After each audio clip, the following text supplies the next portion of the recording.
Hello all, నోరూరించే పులిహోర రెసిపీతో మళ్ళీ మీ ముందుకి వచ్చేసాను. ఇక దీనికోసం ముందుగా చింతపండుని అయితే వాటర్లో వేసి నానబెట్టేసేయాలి. తర్వాత ఒక బాండిలోకి శనగపప్పు, మినపప్పు, అలాగే కొన్ని ధనియాలు, మెంతులు, జీలకర్ర, ఆవాలు, కొన్ని మిరియాలు, నువ్వులు వేసుకొని దోరగా వేయించుకోవాలి. ఈ ప్రాసెస్ కొంచెం లెంతీ అయినా టేస్ట్ మాత్రం చాలా బాగుంటుంది.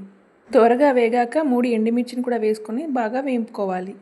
కాసేపు చల్లారిన తర్వాత వాటన్నిటిని మెత్తని పౌడర్లా గ్రైండ్ చేసి పక్కన ఉంచుకోవాలి. ఇప్పుడు వేడి వేడి అన్నాన్ని చల్లారనిచ్చి ఇలా పలుకుగా ఉండేలాగా చూసుకోవాలి. అందులోకి కొద్దిగా కరివేపాకు వేసుకొని బాగా కలుపుకోవాలి. తర్వాత కడాయిలో ఆయిల్ పోసి పల్లీలు వేసుకొని వేయించుకోవాలి. తర్వాత ఇప్పుడు అందులోకి పోపు వేసుకోవాలి.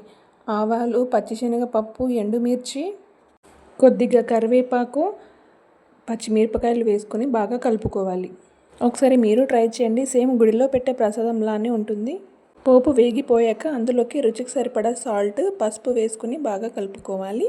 ఇప్పుడు ఇందులోకి చిక్కగా ఉన్న చింతపండు రసాన్ని వేసుకోవాలి. ఒకసారి కలుపుకున్న తర్వాత ఇప్పుడు ఇందులోకి మనం ముందుగా వేయించి గ్రైండ్ చేసి పెట్టుకున్న పౌడర్ని వేసుకోవాలి. ఇలా దగ్గర పడ్డాక స్టవ్ ఆఫ్ చేసుకోవాలి. కొంచెం కొంచెంగా తీసుకొని అన్నంలో వేసుకొని కలుపుకోవాలి. అంతా మిక్స్ అయ్యేటట్టు బాగా కలుపుకోవాలి. లాస్ట్కి ముందుగా మనం వేయించి పెట్టుకున్న పల్లీలను కూడా వేసుకుని మరొకసారి బాగా కలుపుకోవాలి. అంతే అండి, పులిహోర రెసిపీ రెడీ అయిపోయింది. మీరు కూడా ఒకసారి ట్రై చేసి ఎలా వచ్చిందో కామెంట్ చేయండి.